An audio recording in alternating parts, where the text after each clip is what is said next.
Exercise 3.4 त्रिभुज chapter का 9th standard में कहा गया है कि कोण XYZ का कोण समद्विभाजक है YA और A उसी कोण समद्विभाजक पर है और AX का मान 2 सेंटीमीटर है। A से Z का मान ज्ञात करना है। तो एक प्रमेय है कोण समद्विभाजक प्रमेय, उसमें क्या कहा जाता है, कोण समद्विभाजक पर स्थित प्रत्येक बिंदु भुजाओं से समान दूरी पर होते हैं। उसके इसीलिए जो है length of AX is equal to length of AZ, इसका मान 2 दिया गया है तो AZ का मान भी 2 होगा। दूसरा सवाल, RST बराबर कोण RST इज इक्वल टू है 56 डिग्री। RST रेख PT लंब है किस पर, किरण ST पर, किरण ST पर, और रेख PR भी लंब है किरण ESR, किरण ESR पर। देखिए PT लंब है ST पर और PR लंब है ESR पर। तो और PR क्या दिया है, रेख PR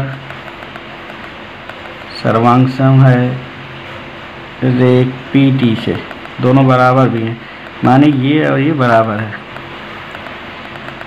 तो ये कोण समद्विभाजक प्रमेय के विलोम से, इसलिए कोण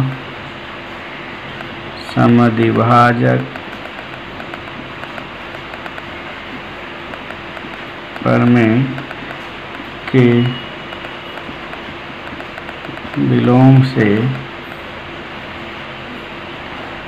एक ही जगह से, बिंदु P है, P से समान दूरी पर स्थित भुजाएं हैं।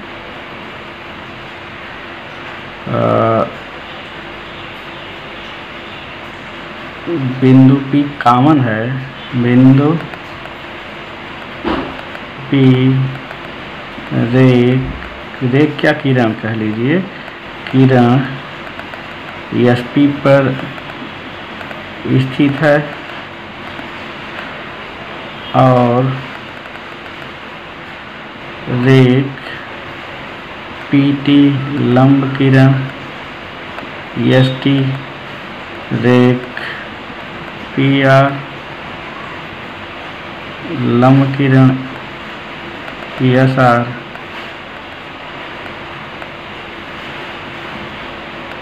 इसलिए बिंदु P कोण TSR के कोण समद्विभाजक पर स्थित होगा, समद्विभाजक पर स्थित होगा। इसलिए कोण RSP इज इक्वल टू 1/2 कोण TSR 1/2 कोण 56, 28 दूना 56 बराबर 28 अंश आया। तीसरा संशय, त्रिभुज PQR में QP का मान 10 है, PR का मान 8 है, QR का मान 12 है। तो सबसे बड़े कोण और सबसे कोण को पहचानो। तो बड़ी भुजा के सामने, बड़ी भुजा के सामने का कोण बड़ा होगा, अर्थात P, देखो क्या लिखा है कि QR इज इक्वल टू 12 है, PQ इज इक्वल टू 10 है और PR इज इक्वल टू 8 है। सो सबसे बड़ा है QR, उससे छोटा है PQ और सबसे छोटा है PR। तो QR के सामने का कोण ये इसलिए कोण क्यू पी आर सबसे बड़ा कोण। यहाँ से भी लिखा जा सकता है ऐसे, कोण P बड़ा होगा कोण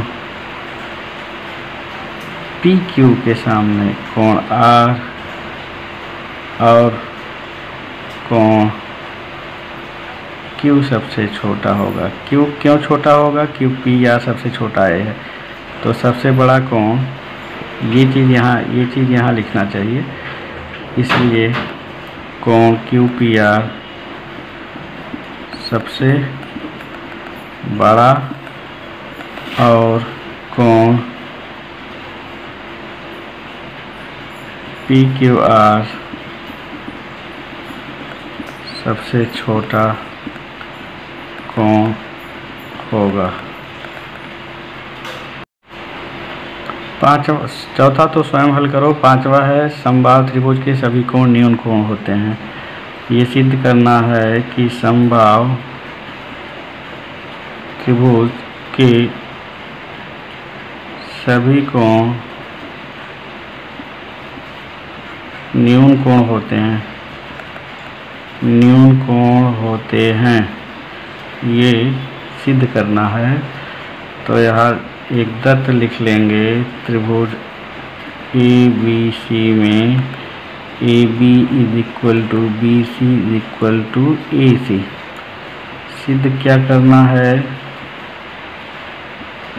सभी कोण A = कोण B = कोण C,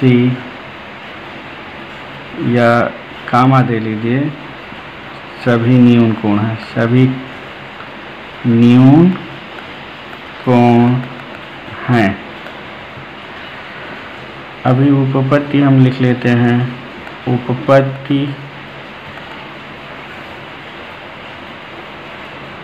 उपपत्ति में त्रिभुज ABC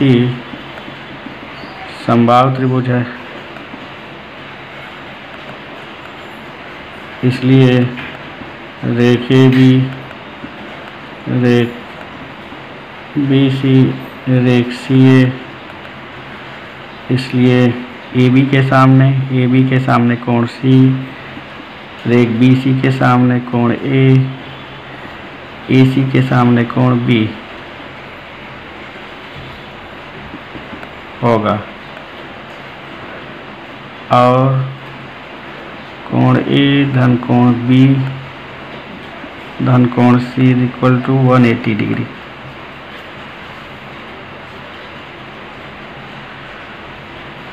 त्रिभुज के अंतः कोण है, और प्रत्येक बराबर भी हैं, तो यहाँ सब हम A लिख दें। यह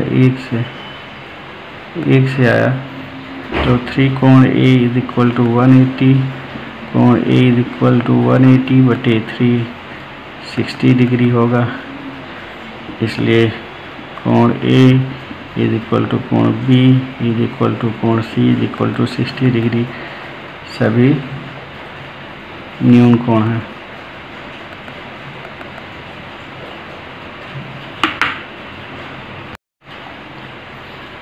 छठवां संशय, ये छठवां, कि त्रिभुज ABC में कोण BAC की जो कोण समद्विभाजक है वो BC पर लंब है। ये 90, इधर भी 90 लंब है। तो सिद्ध करना है कि त्रिभुज ABC समद्विबाहु त्रिभुज है। तो यहाँ पर हम क्या करेंगे, ले लेंगे त्रिभुज ADB तथा त्रिभुज ADC में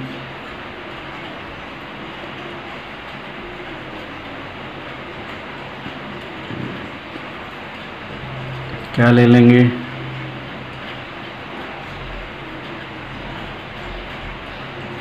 कोण B A D is equal to कोण सी ए डी। ये दिया है कि कोण समद्विभाजक है दत्त, और रेख ए डी सामान्य है, सामान्य दोनों में है। कोण A D B is equal to कोण ए डी सी प्रत्येक समकोण है, इसलिए त्रिभुज ए डी बी सर्वांग सम त्रिभुज ए डी सी को कसौटी से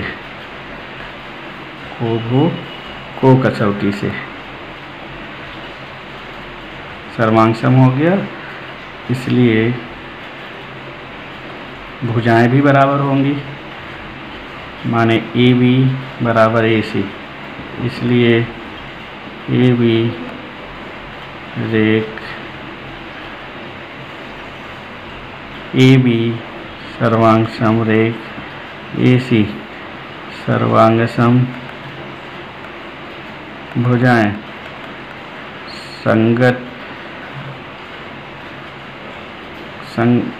सर्वांग सम भुजाएं होंगी। क्यों? क्योंकि ये संगत भुजाएं हैं, सर्वांग सम त्रिभुजों की संगत भुजाएं, इसलिए त्रिभुज ए बी सी में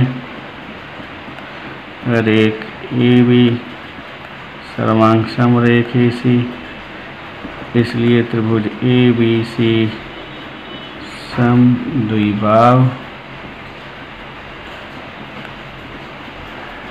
त्रिभुज है, समद्विबाहु त्रिभुज। 7वां सवाल है, ये आकृति दी गई है पी क्यू आर और एस, इसमें 2 त्रिभुज हैं। इसमें बताया गया है कि ये पी क्यू और पी आर बराबर है, पी आर और पी क्यू, ये पी क्यू है, पी आर और पी क्यू सर्वांग सम है। तो सिद्ध करना है कि रेख पी एस ग्रेटर देन रेख पी क्यू, पी एस का मान पी क्यू के मान से बड़ा है। उपपत्ति कैसे आएगा? अभी हम लेते हैं त्रिभुज पी क्यू आर में जो दत्त है, ये दोनों भुजाएं बराबर हैं तो दोनों कोण भी बराबर होंगे, उसको हमने मान लिया यक्ष समझने के लिए। अब हम देखते हैं कि कोण पी आर एस, ये वाला कोण इस त्रिभुज का बहिष्कोण है, पी आर एस त्रिभुज पी क्यू आर का बहिष्कोण है। बहिष्कोण अपने दूरस्थ अंतःकोणों से बड़ा होता है, तो पी आर एस का मान इस कोण से, ये दूरस्थ कोण है, ये दोनों दूरस्थ हैं तो इससे ये बड़ा होगा।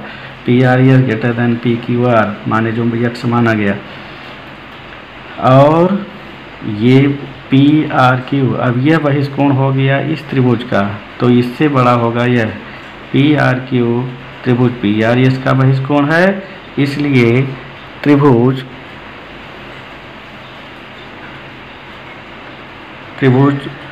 पी आर एस का बहिष्कोण पी आर क्यू है, तो पी आर क्यू का मान बड़ा होगा पी एस आर के मान से, और पी आर क्यू वही एक्स है, पी एस आर के मान से बड़ा होगा। तो ये जो है 1 2 3 से क्या आएगा, कोण पी आर एस का मान कोण पी एस आर के मान से बड़ा होगा।